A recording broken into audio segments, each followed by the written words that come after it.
I'm John Bennett, Vice President Aspen for the Aspen Institute, and I want to personally welcome. Can't hear. Press the start. Can you try it again? Can you hear me now? I'm John Bennett, Vice President Aspen for the Aspen Institute, and I want to personally welcome each and every one of you for being here this afternoon for what I think is a really special little introductory weekend event. On the eve of the Aspen Institute's 50th anniversary celebration, we thought it would be entirely appropriate to begin with a few recollections and memories of the last 5 decades. We have a wonderful group assembled on this stage.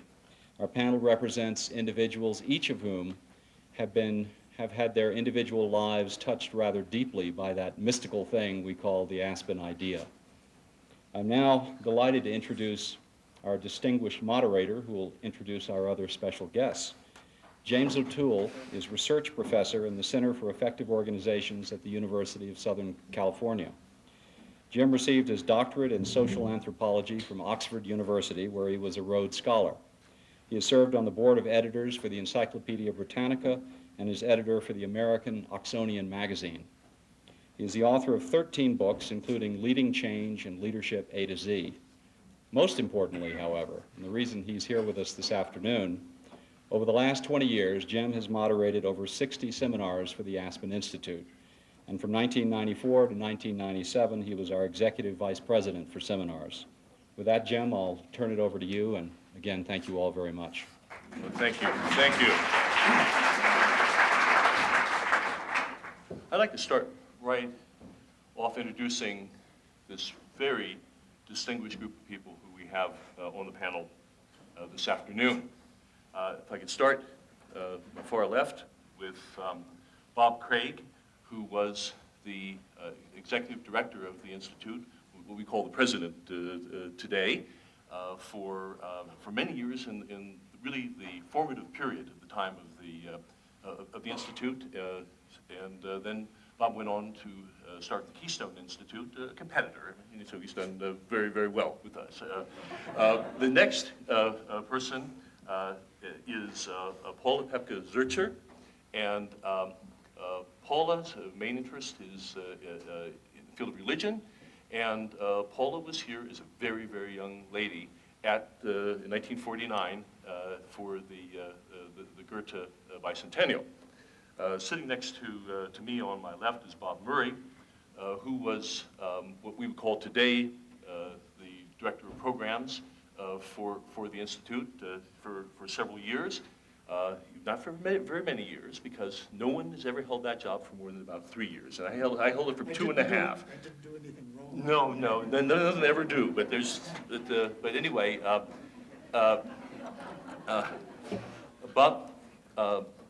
Bob is a distinguished playwright and author, and really pleased to have you with us. To my right is Margaret Hoffman, who was here at the bicentennial in 1949, and she came here the hard way. She hitchhiked across the country to meet Albert Schweitzer, and Mrs. Hoffman was a Holocaust survivor, and she's an historian, and she has written extensively on the Kristallnacht, and we're very pleased to have her with us. Sitting next to her is Antonia Pepka-Dubrul, Tony Dubrul, who we all know here in Aspen because she's such a fabulous photographer. And of course, we all know Tony and Paula because of their rather illustrious middle names. And believe it or not, the two of them are related to each other. And to Tony's right is King Woodward, who to all of Aspen needs no introduction because he is Woody. To thousands of people over a 25-year period who came to the Aspen Institute in seminar programs and policy programs, Woody was the Institute. He was the presence of the Institute here in the city, and would always work miracles, whatever kinds of problems that people would come up with. And you can imagine the demands that some of the people have who come out here from New York, they would expect people to have in Aspen, and Woody was always able to meet them. So we have here a group of people who have a very, very broad and deep understanding of the last 50 years of this marvelous institution. What we like to do is, in a very, very informal way, just sort of pick their brains. We don't want to make this all cheery and nostalgic for the good old days. We all recognize that the good old days weren't nearly as good as people thought they were. As a matter of fact, the history of the Aspen Institute is a little bit like the weather in Aspen. There were some stormy periods, but we all survive, and the sun comes out, and we move forward, and we're going to talk about both the good and the bad. We would like to start with Tony and Paula, if we could, because in some ways, they know the history of this institute better than anyone, because they heard it from the mouths of the founders. We all know that Walter and Elizabeth Pepke were the first family of Aspen, and that none of this would have been possible without them. And most of us who lived here got to know Elizabeth Pepke over the years, and we were so blessed to have her in her presence, and she made so many marvelous contributions to the city, and we all had chances to talk with her and to learn from her directly. But unfortunately, Walter died in 1960, and there aren't very many of us here who really knew him. But of course, everyone who did know him really had tremendous respect for him, but now most of it is sort of second and third hand. I will tell you that about 4 or 5 years ago, before Mortimer Adler had a debilitating stroke that makes it very difficult for him to speak, he was talking about Walter, and he always spoke about Walter in very reverential terms. And he admitted something, those of you who know Mortimer, you know what a concession this was, in fact. He said, Jim, he says, I want to tell you something, you promise never to tell anybody.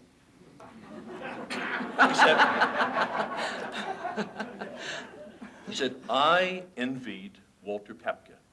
And he said, you know, he said, I want to tell you this. He says, if I could have been anybody in the world, I would have been Walter Pepke. And I think that's really remarkable from Mortimer. Now, of course, what we know about Walter, at least superficially, is that he was tall, handsome, rich, and a Gentile, 4 things that Mortimer was very concerned with becoming.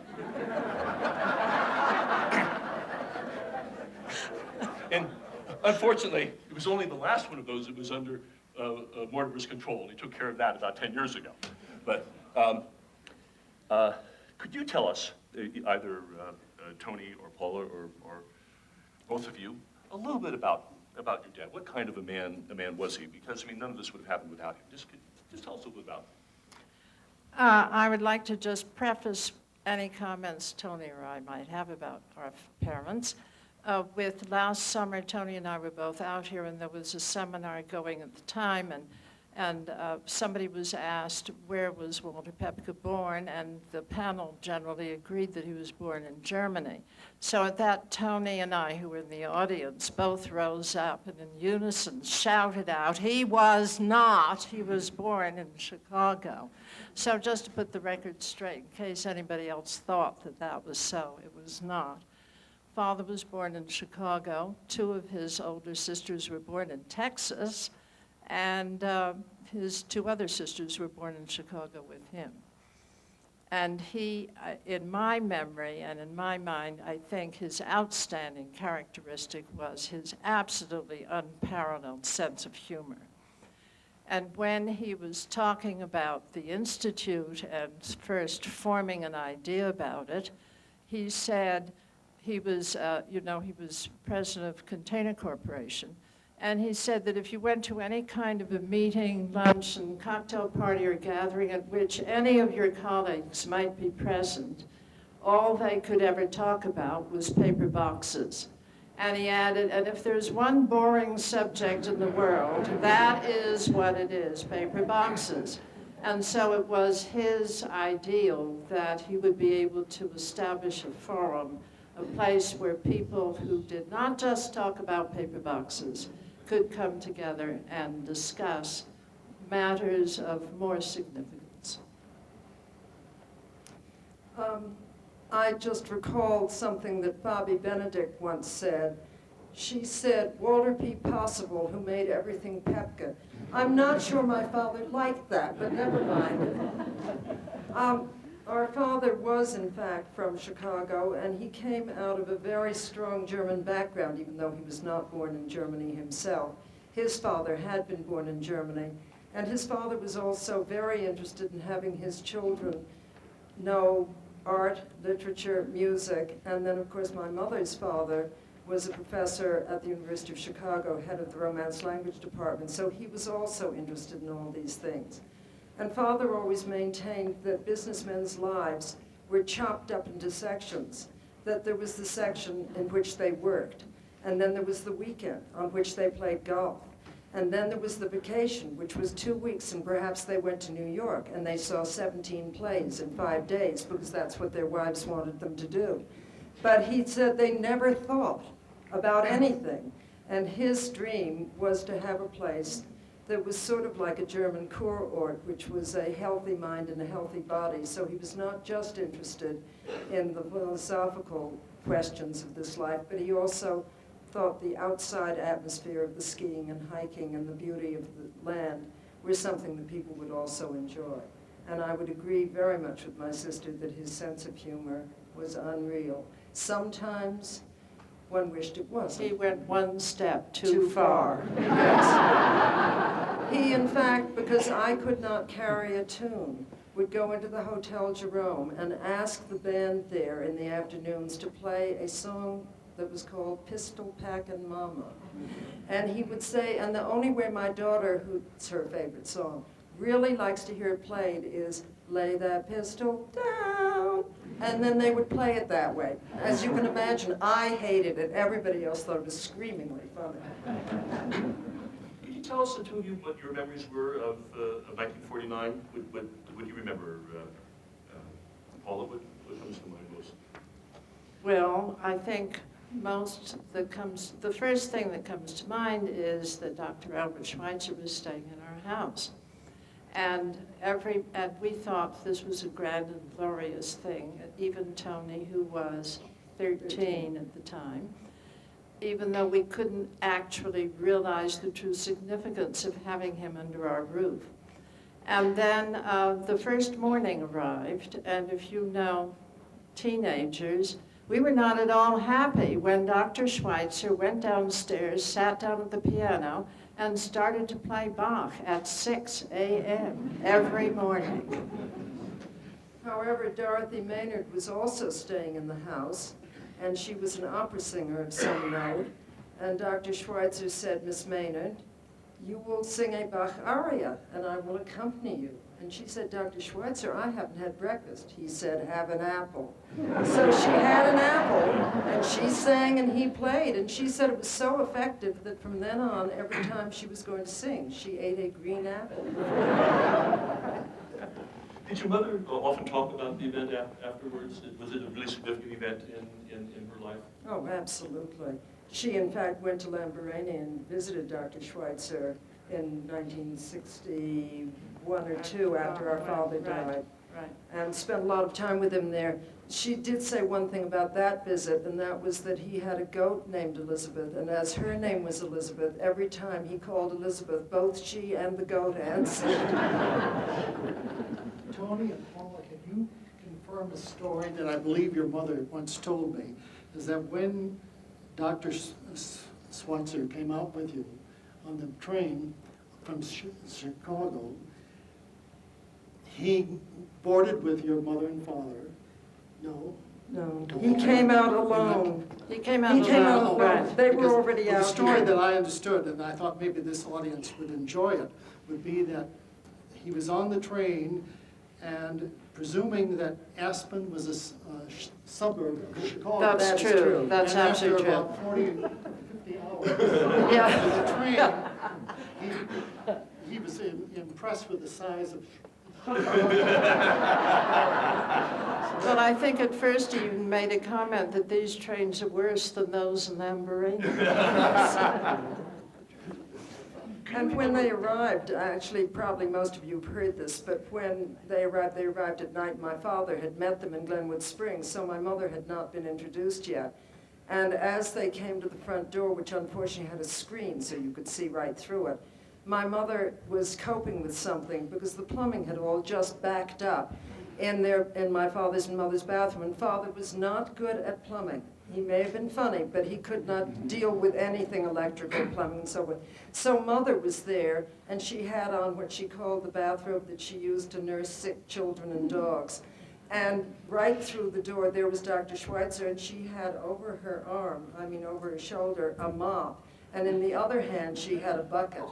And she tried to explain in German what had just preceded his arrival, and Dr. Schweitzer said, I see him in time for the second flood. Now, who else sticks in your mind who was there at that time? Of course, we always talk about Schweitzer, but there were some other very, very famous Oh, yes, significant there were people. lots and lots of Ortega. The Gasset was there, and Borghese was there, and Thornton Wilder. Thornton Wilder. Stephen Spender. And then all the and- musicians, of course, were there that Yes, same yes, summer. yes, Metropolis was conducting the orchestra. And Dr. Schweitzer wanted to hear Arthur Rubinstein play, so he went that afternoon that Rubinstein was playing. And Father said, we'll leave early, because otherwise you'll be seized upon by everybody wanting autographs and so forth. And he said, no, if they want an old man's signature, I will stand here and do it. And he stood there for 2 hours and signed autographs. Oh, and Tony, wasn't it Albert Schweitzer on the train again, where Yes. someone came up to him and said to him, oh, Dr. Einstein, would you please autograph this book that you wrote for me? And so he said, with pleasure, and he gave them the best autograph they ever got, which was Albert Einstein by his dear friend, Albert Schweitzer. The horrible thing, according to Mrs. Schweitzer, was that this was actually on a piece of paper, and the woman who received the autograph said, oh, for heaven's sakes, tore it up in little pieces. Now, the only thing I think that's harder to imagine than being on the train in 1949 coming out here is hitchhiking out in 1949. Can you tell us a little bit about what you found out here, Margaret, at that time? Well, I was 24 years old, and in those days, hitchhiking was not the recommended means of transportation, but I did it, and I did okay.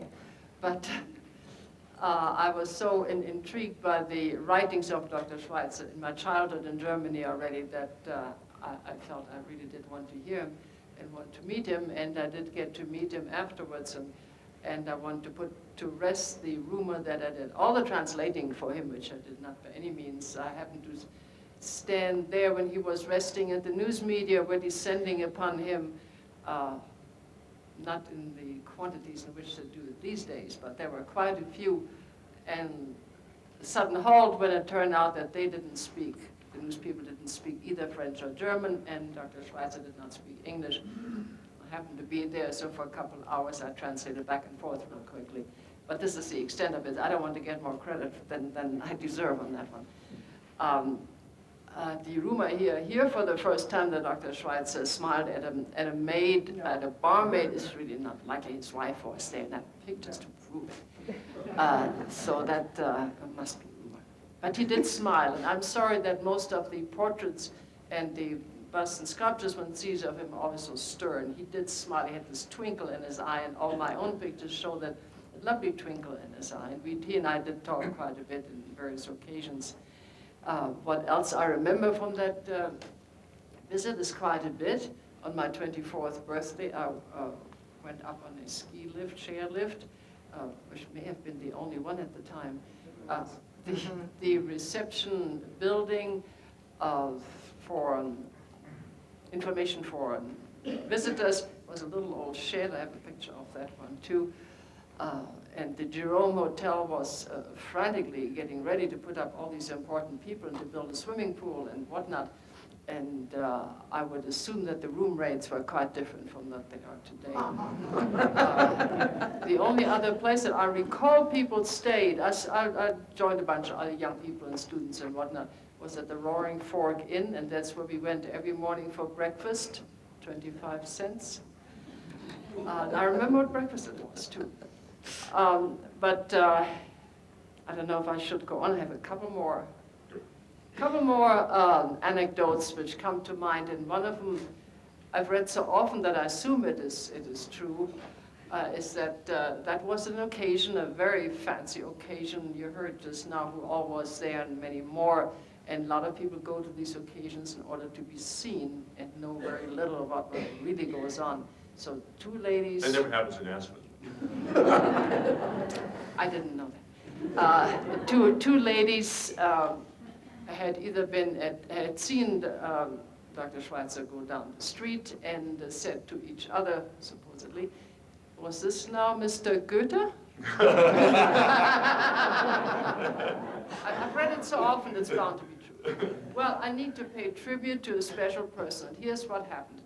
I don't know if any of you who were there at the time recall an enormous rainstorm in the middle of a concert and had to stop the concert and couldn't hear anything. Yes, yes. I'm glad you recall it. And we sat there with trepidation. It was a tent, and it was a real tent. It was a very strong canvas treated, whatever. But it got so bad that it started bulging. I have a picture of that too, and bulge.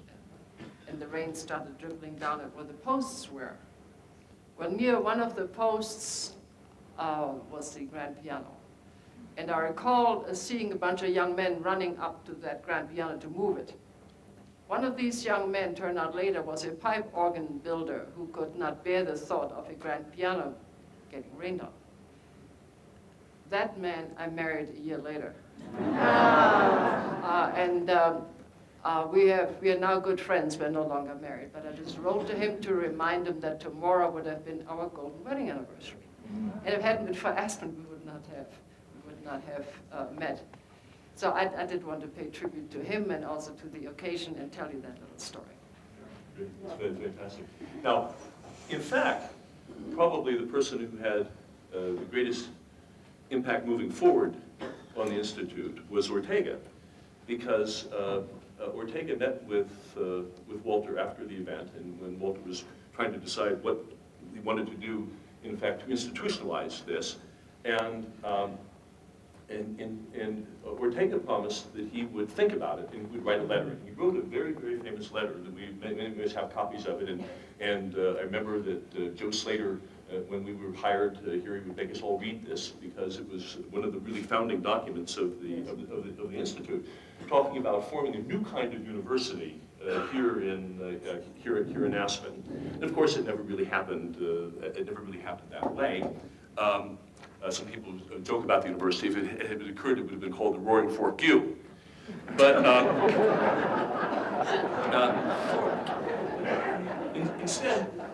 instead, what happened was the Luces, Claire Booth and Henry, were sitting with Walter and Elizabeth, and they started talking about some things that could be done, and they started talking about something that ended up being the seminar program.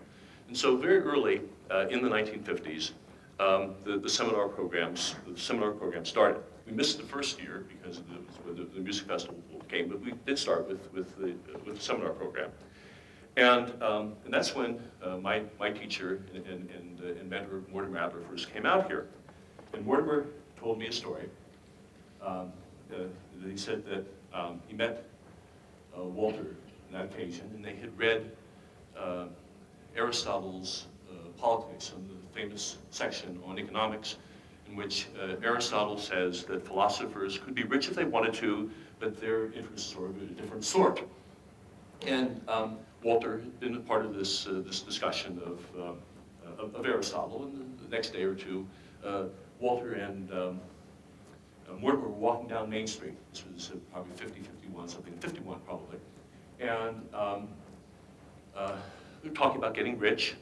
And Walter said, well, you know, it's not like me to give advice to someone. He said, but I want to tell you, Mortimer, he said that you can buy an acre of land here on Main Street for $500. He says, I think if you would make that kind of an investment, since you're a professor, it would be very good for you later on in your life if you make that kind of investment. And Mortimer turned to him and he says, oh, come off it, Walter, come off it, Walter. He says, who wants a piece of land that's only worth $500? So much for Aristotle. A couple of questions I'd like to ask you. Tell us about the sort of the early days of sort of getting the program started, and also a little bit about how you worked with with Walter. It's some of your impressions working with Walter, but you actually were starting the Institute. Well, echoing the daughters, Walter Pepke, I think, was perhaps the most remarkable man I've met in my life. I've met a lot of rather interesting men, but I think he was simply the best in my book, and I always regretted not having done a biography of Walter. I might still live long enough to try it, but and working with him was actually quite a lot of fun because he did have a marvelous sense of humor. He was also a very strict and disciplined man, at least as far as getting things done was concerned, and I was And not. with his children. And I was not. And Walter put up with a lot of mistakes. I've always remembered that he tolerated the mistakes I made and somehow let me keep on trying with regard to raising money for the Institute, going out and visiting corporations, and trying to enlist them in sending their senior executives out for the program. And that was always an interesting experience in itself. Sometimes successful, oftentimes not. I was once told by the head of Briggs and Stratton in Milwaukee, "Young man, how did you get in here? You're wasting my time." And I just described the Aspen Executives Program to him, and that was, I was shown the door very quickly. But Walter oftentimes would pave the way with a call to the CEO of a company or the person making the decisions. And we did have we were successful, but it was always a hard battle. The early days of the Executives Program were not easy days in terms of getting a full roster of people for the 5 or 6 2-week seminar programs we put on in the summertime. And then later on, I being a skier, persuaded him that we should do some winter seminars here where we'd have skiing and as a part of the athletic activity and the seminars, and they were fairly successful. But How involved was Walter and how involved were the trustees in the early days in the programs at that time? programmatically, Walter, I think, basically set the standard. He said that that there should be an understanding of what the role of the corporate leader in American society ought to be, and nobody is doing that now. Nobody's looking at that. Nobody cares about that, but it's a terribly important thing. But he set a standard that was something very special in those days because people just didn't think about corporate responsibility within the framework of U.S. corporations for the most part, apart from the voluntary organizations in various cities. So that, I think, is... During the 50s, what do you remember best about the Institute? I mean, what did it really mean to you at that time? What did you take away from this place? From that early period? Well, I think it was a place here on these very grounds. There were corporate leaders who were beginning to realize that this was a new ball game. We were in the Cold War then, but we were reading documents from Cold War literature, George Kennan, for example, and we were also reading the founding papers of the American democracy, and we were also reading Plato, the Apology and the Credo. We were reading Aristotle, the Ethics, and I think men were beginning to, and women. There were a few women executives in those days, not very many, but were beginning to realize that they had responsibilities that went above and beyond the corporate boardroom and running their factories or whatever. That was what I thought was most significant. You mentioned Bob Anderson. Bob was sitting down here with his wife, and I think we would all give them a round of applause for all the great contributions that Bob has made.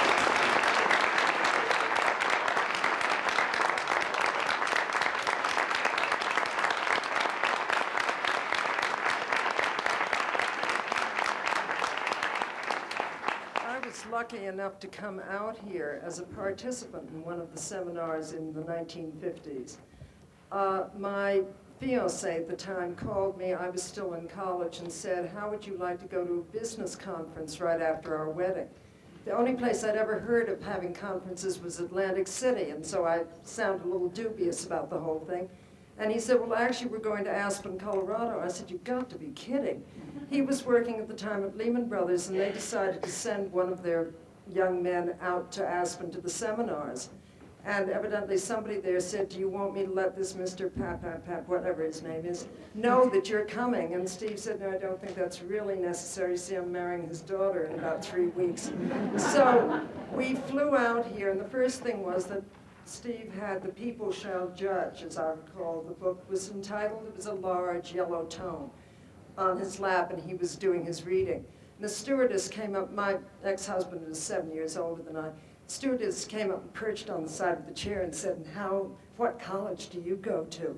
And I said, college? What do you mean? He's been out of college for 10 years. He said, don't mind my maiden aunt. She gets very upset at things like this. Well, that was a sense of humor, a bit like my father's, actually, because when we first came to Aspen, the first time we came up over the pass, my father jumped out of the station wagon and began to unload all of our bags in front of a shack that was sort of this way. It had no front door, it had broken windows, there were no electricity, there was possibly an outhouse in the back, I'm not sure. I burst into tears. My sister Nina, who was terrified of heights, had been sick all the way over the pass, so she wasn't very happy. Paula, I can't remember what you did.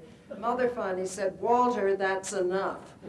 He had stopped us at the town of Independence, Colorado, which was absolutely deserted. And then he said, but think how much better they'll feel about anything they see in Aspen.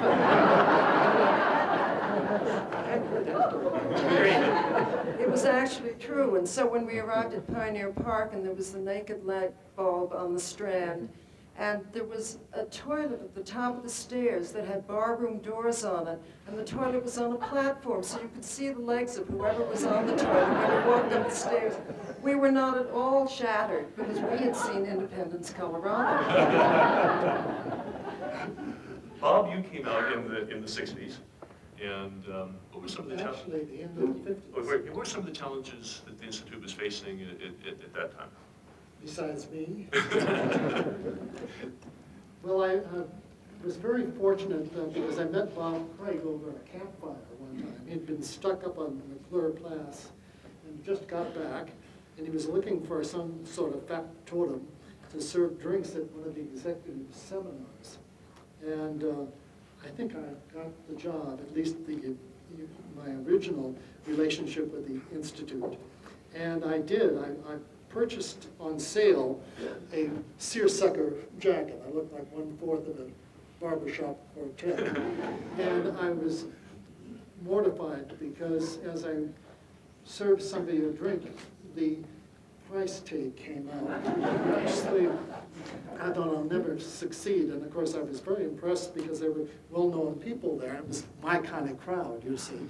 But I had blown it initially, but Bob was very patient with me, and I did meet, from that moment on, a number of people. I did a little script for the Aspen Times earlier this year that I don't particularly want to repeat, but I remember meeting Mr. Pepke in the seminar building, and he was very concerned about the low enrollment in some of the early seminars, this thing that Bob referred to. And he spoke to the executives at the end of their morning session and said, what can we do to make this more attractive to the younger executives? We don't want to just appeal to the gentlemen and the ladies who are going to retire next year. We want this to have the ripple effect. You remember that expression? And so he was asking, was everything too swank? Was it too expensive, a program, and so on? And he'd also mentioned as he came in, he said, Bob, to me, he said, I want to see you later. And of course, immediately, I was always presumptuous about my abilities. I thought, I'm in for a promotion or something. So after Mr.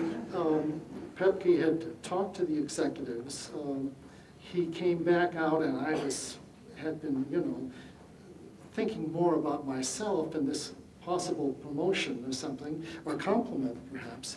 And he said, Bob, and I leaned closer and he said, would you do something about this? The men's urinal seems to be overrunning. And so those were the challenges that I initially met.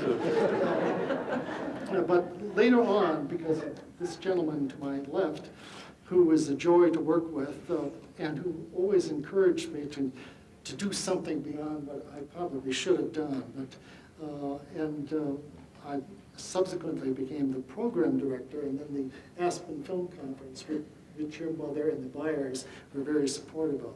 And that, of course, by that time I was a little more mature, and I wasn't above, using a plunger, but at the same time, I had other duties. I was very grand. Well, just remember Mother the morning Schweitzer arrived. I mean, you were in good company there. Well, the fact that he played piano in your living room at 7 o'clock is, I have an anecdote, I don't know if we'll get to it today, was when Mrs. Kittle did a lecture demonstration in your living room. I think you better tell it now. Oh, well, are we ready? I don't know, but I hope my speech will be quick enough because I can get long-winded. But somebody called me in the early 60s and advised me, they said, Bob, do you know that H.D.F. Kittle, the great Cambridge classical professor, is in the States and he's lecturing at the University of Montana? And I said, no, I didn't. He said, that's just a short distance. You should come. It would be a real coup to get into the Aspen Institute. And I said, well, that's an excellent idea. And once again, I went to Bob and got his permission to make this phone call. And I got a hold of Professor Kittle, and he astonished me because he accepted the invitation to come to the Aspen Institute with alacrity. But he said, there is one provision I must insist on. He said, I will participate in the executive session, and I will even give a public address. But my wife is traveling with me, and her background is music. And I want her to be able to give a lecture demonstration. I thought, uh-oh. I said, well, Professor Kittle, we have a lot of music here in the summer. We have concerts, we have many distinguished faculty members. I will certainly see that Mrs. Kittle meets the musicians and attends their concerts. He said, now, Mr. Murray, if you want me to come to Aspen, Mrs. Kittle will do a lecture demonstration. I said, oh, very well. And so I called the MAA, and they said, please don't bother us. We've got more than on our slate that we can answer. And who the hell is Mrs. Kittle? And so I was getting panicky because the Kittles were about to arrive, and I hadn't arranged anything. So I called Elizabeth Betka, and she said, well, I'm glad you called. I'm thinking of entertaining the current executive session, and I think I'll have them over here at the house. And we will have dinner in the garden, and then they can retire into the living room, and this Mrs. Kittle can do her lecture demonstration, and that'll wrap up the evening, and they'll all go home happy. And so I was pleased. Dr. Kittle performed magnificently here on this platform, and he was very generous with his time and his abilities in the executive seminar. And I was very amused by Mrs. Kittle, not because she had a sense of humor, God forbid, but she looked like the late great British comedian Joyce Grenfell. Some of you may know. A very long face, a lantern jaw, and enormous teeth, and which of course exposed themselves sort of alarmingly whenever she smiled. And Mrs. Kittle was very ingratiating and smiled a lot. So Mrs. Petke called me one morning and she said, Bob Murray, what have you gotten me into? She said, this woman is arriving at my door at 7 o'clock to rehearse this lecture demonstration. She said she's come over here every morning and she doesn't leave until 4. She said I have to offer her lunch daily. And I said, and then she said, furthermore, you're going to have to get her a harpsichord in addition to the grand piano. She said, this is a production. And she said, what can we expect? And I said, I'm afraid the worst. Well, anyway, I did call the music people, and beefed up the executive seminar with some very distinguished members. Madam Rosina Levine came to this lecture demonstration at the Pepke's, as did Roger Sessions, the composer, and so on. And everybody had this wonderful candlelit dinner in the garden. And then they sauntered in and began to place themselves around the grand piano and so on. And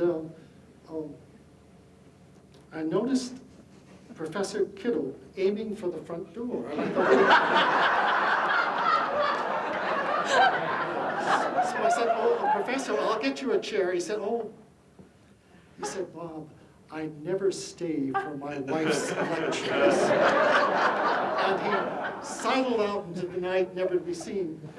And my heart sank. I looked across. Your mother raised her eyebrows and said, "What's going on?" And I pretended I didn't see. And we started in the 16th century. She worked her way through the 18th century and the late 19th century, and including biographies of every composer. And this was interspersed with some rather awkward playing and so on. Rosina Levine got stiffer and stiffer, and the executive people were nodding off and so on. But this excruciating evening finally came to an end.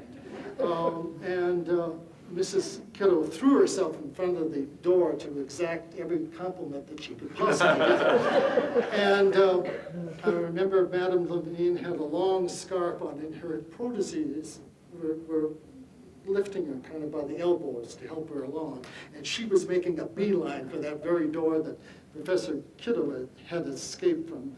And Mrs. Kittle said, "Oh, Madame Levine, I'm so impressed that you came. I'm so honored, and I hope that you found it amusing." And she said, "Very amusing indeed," and threw the scarf over her head and plunged into the night.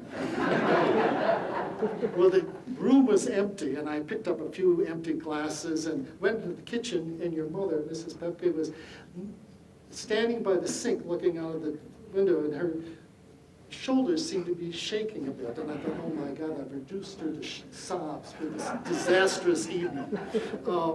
And I said, Mrs. Pepke, are you all right?" And she turned around and she said, "Well, of course I'm all right. This is the most hilarious evening I've ever seen."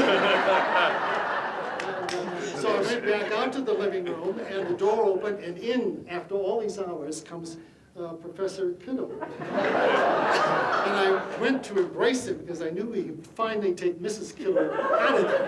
And he raised his hand once again in caution and said, "Bob, how did it go?" Thank you, that's a marvelous story. Bob, did that?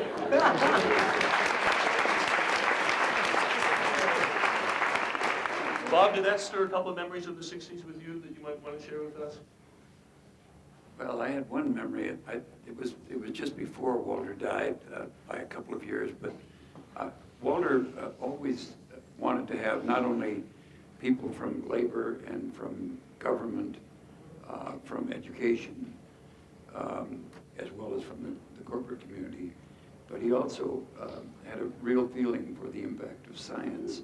And so one scientist that I was able to persuade to come was a very distinguished physicist by the name of George Gamow. He was Russian. He'd escaped from Russia by rowing across a lake with his wife and at some risk. In any event, he was a huge man, a very big man, and a phenomenal mind, one of the great cosmologists of his time. And he also had a tremendous need for martinis. And I had a very limited budget to expend on entertaining guests of the Institute. And so I created what we call the martini account. And I went to Walter and I said, you know, this man has a prodigious volume of, he can consume 5 to 8 martinis at a crack before dinner. This was a slush fund.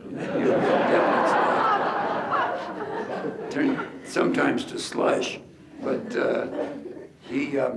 So I said, what do I do about this? And he said, well, why don't you talk to Dr. Kanemoff and ask if he can invent something that will bring some revenue to the Institute. And I said, well, all right, I'll do that, and I did. And George said, no, my interest is in galaxies that are well beyond anything on Earth, and I'm sorry, but I'll just be a scintillating presence at the table. And I went back to Walter, and he said, I think we'd better limit him to 3 martinis in the evening. I remember that. Now, Woody, you came in, it was the closer to the Joe Slater and Bob Anderson era in which you were really here. Is that right? And why don't you tell us some of your memories, your earliest days here? Well, I came in 1956 and worked for the Hotel Jerome, so I was familiar with the Aspen Institute at that time. And also, those of you that have this Aspen magazine, the special one, you will note that it indicates that the Aspen Meadows was built in the 60s. That is incorrect. It was built in 1956. But we were referring to around the table, the participants stayed there. I did, in 57. 57. And at that time, I was working for the Hotel Jerome, and we used to carry room service from the Hotel Jerome in the middle of the winter out to the Aspen Meadows because there was no dining room to begin with. And as Bob pointed out, finally, and Bob Murray, we did have some offices in the Hotel Jerome and then moved to the first building at the Aspen Meadows. But the Copper Kettle Restaurant moved there. And in the early 60s, the Kennedy clan and cousins and aunts and neighbors and everybody else would come and rent a number of rooms at the Aspen Meadows over the Christmas holidays. And remember one time, Bobby was here, and his children were here. This was 1960, 61. And they used to go to the health center quite often. I hope Taka Peterson's in the audience. And Taka Peterson was giving a massage to someone, and he heard this great pounding at the door outside someplace, terrible yelling outside, and he ran over and found Bobby Kennedy locked outside. He'd been in the sauna with his 2 sons, ran out and dove in the snow after he'd taken the sauna. He was supposed to run back in again at the sauna, and his 2 sons that came in before him and locked the door. And here was Bobby Kennedy outside, and Taka Peterson opened the door, and I said, what is he? He was turning blue.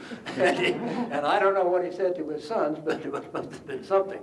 But there were some interesting times at the Aspen Meadows, and Jerry Huey, I know, is here, and he can tell you more about it later. But one thing I did do, and as you pointed out earlier, Jim, I took care of a few things, but in the mid-'80s, working with Joe Slater, Paul Volcker was in the program. I don't know if some of you know Paul Volcker, but he is a huge man. I mean, very big. And he also smoked very huge cigars. In the mid-'80s, we weren't enforcing the non-smoking at that time. And at the coffee break, I was there to check on it, and Paul Volcker came out, and the program director, and I won't mention his name, he was also the moderator, and he said, Woody, we've got to do something about Paul Volcker and his cigar. He's just smelling up the whole place, the seminar, and the people are losing interest. They just don't like it at all. And I said, well, you're the moderator, and you're also the program director. Why don't you tell him to do something about his cigar? He said, no, you have to do that. So I said, all right, and I went over and I said, Mr. Volcker, we're having a few complaints about your cigar. What can we do about it? He said, all right. He said, we had, at that time, they're not any longer there, we had huge cigarette urns. I mean, this big around, a lot of sand in them. And he said, this is what I'll do. I'll put it out, but when I leave, I want that cigar there because I want to smoke it again. So I put somebody there to guard that cigar so nobody would throw it away. You know, Bob Anderson and Joe Slater brought a lot of very famous people out here in the 70s and early 80s. And one of the people that Bob and Joe brought out was Henry Kissinger. And Henry Kissinger loved to come here. And he would love to come here particularly because we would give him an audience. And the one thing Henry Kissinger loves is an audience. And he absolutely loves to pontificate. And the people in Aspen were always willing to provide him with that audience. I remember one occasion when he had given us a speech here about statecraft, and people started asking him questions, and he would entertain questions by the hour. I mean, just as long as you had a question for him, he would be willing to answer, no matter on whatever subject he had already answered. And Finally, the questions were getting rather speculative, I must admit. And a woman, a resident of Aspen, finally raised her hand and she said, "Oh," she said, Dr. Kissinger, could you please speculate on what would have happened if in the early 1960s it had been Nikita Khrushchev and not John F. Kennedy who had been assassinated?" And without missing a beat, Kissinger said, "Well, I will tell you one thing. Nikita Khrushchev, I will tell you one thing." He said, "Aristotle Onassis would not have married the widow Khrushchev."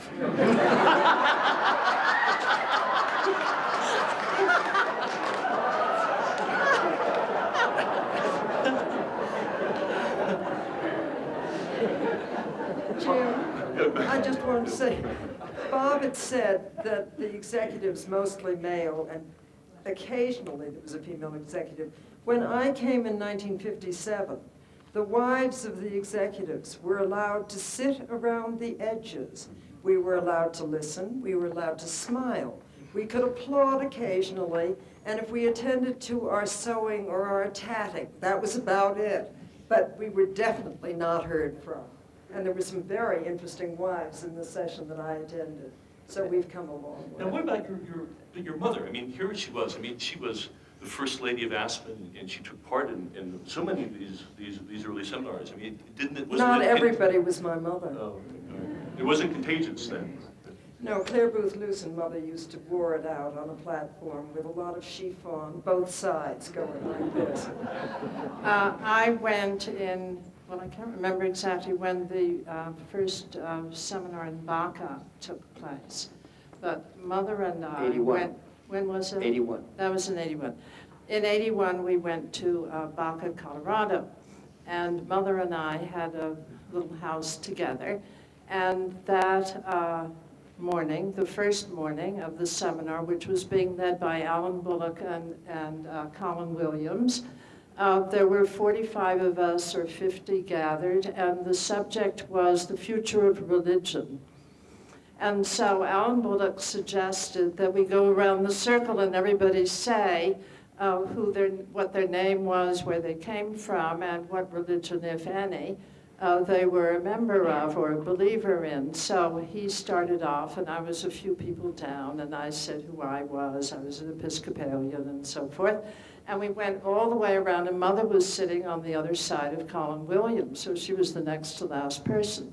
And she said, "I am Elizabeth Pepka. I live in Aspen, Colorado, and I am a Unitarian."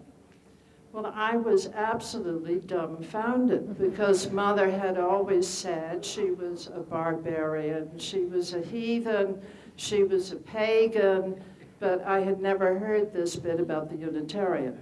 So when the break came and we walked out together, I grabbed hold of her arm and I said, "Mother, why did you say you were a Unitarian?" She said, "Because, darling, I believe in, at most, one God." We talked a little bit about Walter. One of the things that Mrs. Pepper did is that she went to some of the early seminars, and she went to the early Asian seminars that we did. How did those Asian seminars, Bob? How did they get started? What is sort of the history? We did that because we did just the traditional seminar for many years. I believe that John Powers. John and Kimiko. Suggested that become, I believe that John Powers, who was brought to the Institute by Bob Anderson, suggested that why don't we have a series of seminars that concentrate on the kinds of cross currents of knowledge that exist between the Far East, Japan, China, and the Western or the Occidental world. And I think that's how the programming emerged. A lot of close friends, a lot of family in the last couple of years, people who we hoped would have made it to the 50th. And within this last year, two very close friends to all of us. One was Franz Berko, who was here, the great photographer who was here at the 50th and whose pictures grace all of our walls. And the other was John Powers, who really not only introduce the arts into our programs, but also introduce us to Asia, and took the early seminars to Japan, where Mikio Kato, who is sitting here in the room, is Mikio? Where is Mikio? He left? Oh, that's too bad. But Mikio, who has been, since the early 1960s, has been involved with the Institute as our representative in Japan, put those together. And we've just finished another one of these marvelous seminars in the series that Wei-Ming Du and Ben Dunlap just moderated. And so this has been a marvelous part of our history here at Aspen as well. Mortimer Adler was asked once in Washington how he felt about the Far Eastern thought. And he said he had disagreed entirely with our mother, Paulus and my mother, on this subject. But then he was a parochial man, and Elizabeth Pefka was a global woman. I just thought I'd throw that out since we're in globalization today. Which brings me back to Henry Luce, who said that the purpose of the executive seminar was to introduce the great unwashed of America to the history and to the background of our civilization, of democracy and capitalism. And I wonder, as you look back, all of you, how do you assess the record of the Institute? How do you think we've done over 50 years? Let me start with you, Bob. Is it putting pressure on I think you? it's been a tremendous success. I think it set a standard that, and by the way, it's been emulated by many. It's been imitated in many places, and I think obviously that's a great form of flattery, and it I think has influenced teaching in college in a variety of ways, for example, that were not thought of in earlier days. I think that Walter took a huge chance, and it actually finally became very self-sustaining and successful. And look at the Institute today. I think Bob Anderson carried that idea on, that concept, and kept the Institute afloat in a very difficult period. I think that it's remarkable. And when you said something about my running an institution which is competitive, we were purposely not competitive because we try to resolve issues in the environment involving industry and government. But I think that there are lots of programs that have spun off from and imitated Aspen. So I'd say it's been highly successful. Paula, how do you feel about it? Well, I agree with Bob, and I think furthermore that were our father to come back or to look up or down from wherever he may be, why I think that although he's bound to be critical about something, that on the whole he would be really very... Anecdote which Bob Craig would not want me to tell, and it involves Franz Berko. But years ago, when there was a particularly congenial seminar, which was being moderated by Mortimer Adler, they all said, let's have a graduation photo taken. You're turning right already. And let's have a graduation photo taken. Because they had had a wonderful time and they enjoyed one another's company, and they were going to be fast friends after the Aspen experience. And the women sitting on the side got involved, and they said, why don't you all wear togas, and we'll make laurel wreaths out of aspen twigs, and you can all go out and park yourself on Herbert Byers' marble garden in the center of the Aspen Meadows. Well, they said, let's do it after the volleyball game Friday. So this was all arranged, just among the group themselves. But they said, get a photographer, and of course I called Franz, and Franz brought a 12-foot ladder and set it up there in the drive in front of the Meadows building overlooking the marble garden. And the gentlemen all in a row came out swathed. They raided the linen closet at the Meadows, and they were all draped in white sheets, and they had very deftly made laurel wreaths of aspen in their head, and they marched out. Franz gave certain suggestions of how they would park themselves in. Well, at any rate, somebody leaked words. We're not going to say who because we don't, because it was uncomfortable at the time. But the Denver Bureau of Life magazine called and said, we understand you've got a very interesting photograph, and we would like to see it. And we were rather flattered. Life magazine, that was a big deal.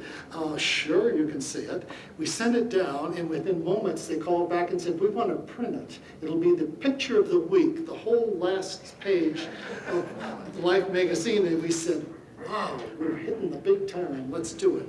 And we did, and it was printed within 2 weeks, and then the phone began to ring. And every president of the corporations that had sent executives out said, what the hell kind of an outfit is this?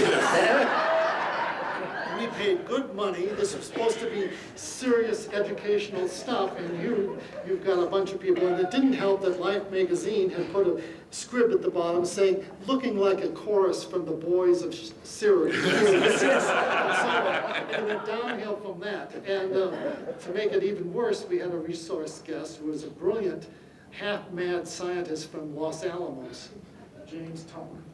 Prior Tuck. Friar Tuck. And he was going to make real trouble for, and it's a wonder Bob and I weren't fired on the spot. In fact, I think we probably very nearly were.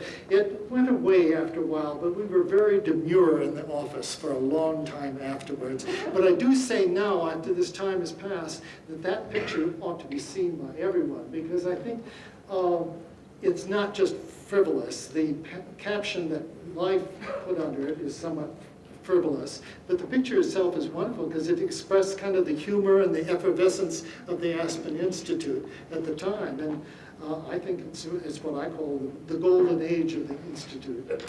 Woody, how do you assess the Institute now, looking back over a quarter of a century of your own direct involvement and 30 more years watching it? I think just quickly, if it weren't for the Aspen Institute and the Music Festival, Aspen would not be what it is today, no question about it. What about you? How do you feel about it? Well, I think that if Father were to look down, he would be well pleased. He would even be pleased with the times that were not so good, because there was nothing that bored my father more than things that were going well. So I can only conclude from that he would have liked the times where they weren't going well. If he was a chess player, actually, and he loved to puzzle things out. And when Container Corporation was going really well, then he moved plants to South America. When those were going well, he went to Germany. When that was all going well, he came to Aspen. Aspen never went well. He never lost his interest in Aspen, and I think to this day, he would be absolutely thrilled with it. And I do think he would be thrilled that it has gone the way it has. Mrs. Hoffman, can we ask you, you have some marvelous pictures and memorabilia here. Can you tell us very quickly what you have, and maybe people can come down if you're interested afterwards and take a look at what you have. Can you just very briefly tell them some of the things that you have here? Yeah, I'm glad you spare me the answer to the question that you've asked of everybody else, because I'm almost embarrassed to admit that my connection with the Aspen Institute started and ended in 1949. I was, after that, busy with local politics and national politics and raising 5 children and writing and publishing and all kinds of things, but I've learned more from this illustrious people here tonight about the Aspen Institute than I've ever known. I'm embarrassed. But I do have with me, when I knew I was coming, I did put together, assembled an album here of photos and articles and all kinds of wonderful things. I didn't even know I had them all, of the occasion in 1949 and others. And also brought with me, which I understand is a rarity, you probably have it also, but other than that, it's quite rare. It's the original program. It's a book. There was so much going on there to put out a book. It was $1.50 at the time. I still wonder where I had $1.50 from. I don't know, but I had to have it, and I'm so glad I did. And every time I look at it, it's incredible, all the people that were brought together here, all the fabulous musicians, and I can begin to list them all. But I'm very eager and anxious to share them with whoever would like to look at them. Of course, I don't give them out of my hand, I have to confess. I also have the tapes of Dr. Schweitzer's speech in French and in German. There was a record made, and I took those off, taped them off the record. And if there's a way of doing it, I'd like to share those also. But particularly these things, I'm sure many will be interested in. Please do come down when we're finished and do that. We really appreciate your coming and sharing that with us. Well, this has been a look backward, and I think that we're all just, what you've heard about this, it changed our lives and changed the lives of so many other people to come to this marvelous institution. And I think that we don't want to end up speaking in the past tense, because I think the best is yet to come. We have a new fantastic team in place leading the Institute with Bill Mayer, our new chairman, and Elmer Johnson, the new president, who are going to, I think, really bring us to the greatest days that the Institute has ever had. And so I think that we should say now that we've been looking backward, now it's time to look forward to the next 50 years and all the great contributions and all of the lives that will be changed in the future. And we want to thank all of you for joining us today. It's been obviously a pleasure for me to be with all these people. We hope that you've enjoyed it as well.